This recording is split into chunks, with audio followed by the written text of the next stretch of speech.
Your screen should look like this. It's got a blank page and it has these menus on the side: charts, maps, pictograms, icons, text, images, etc.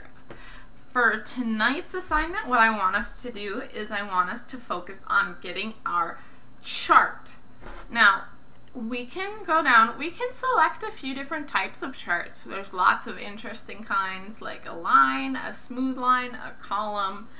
For our purposes, for recording our parachute drop data, the column or the bar graph are going to be the best to record the differences in our drop times. So I'm going to choose a column graph. Just click and drag it into here. It's preloaded with some basic data. It's got May, June, July. But what I want to do is I want to double click and I'm going to pause here because it's not letting me show everything. Sorry about that delay. I got my screen fixed. So now you can see most of the data. So we selected the column graph, we clicked, dragged it onto our page.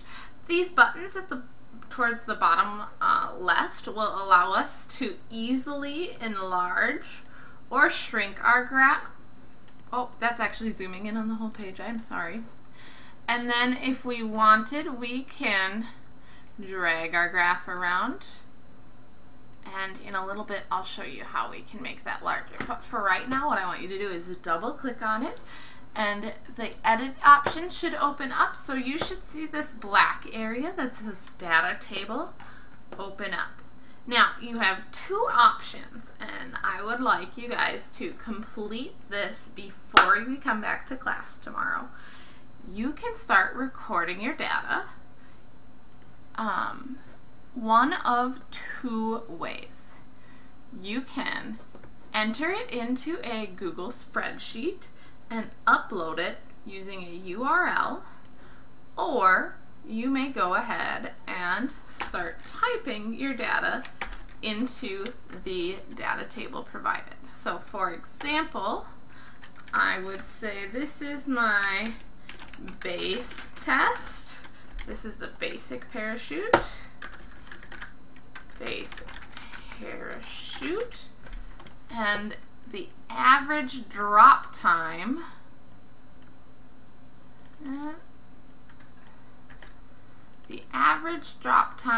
was 4 seconds. I know that might not be super representative of what you guys found in your test. I'm just giving an example. You can continue to go through and edit these.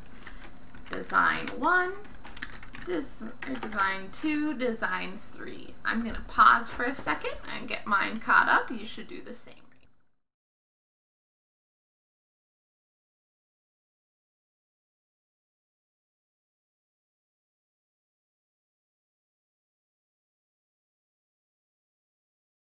If you decided to use Google Sheets to upload your materials, then what you're going to need to do is you're going to need to go to the share link,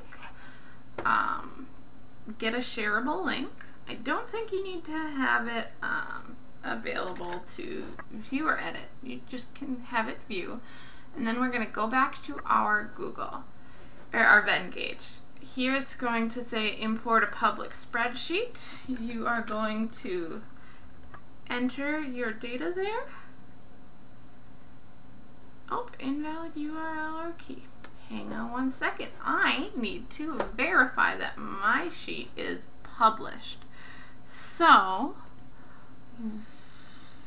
what I need to do then is hit File, Publish to the Web, and then you will hit Make your content visible to anyone by publishing it on the web. You can link to or embed your document.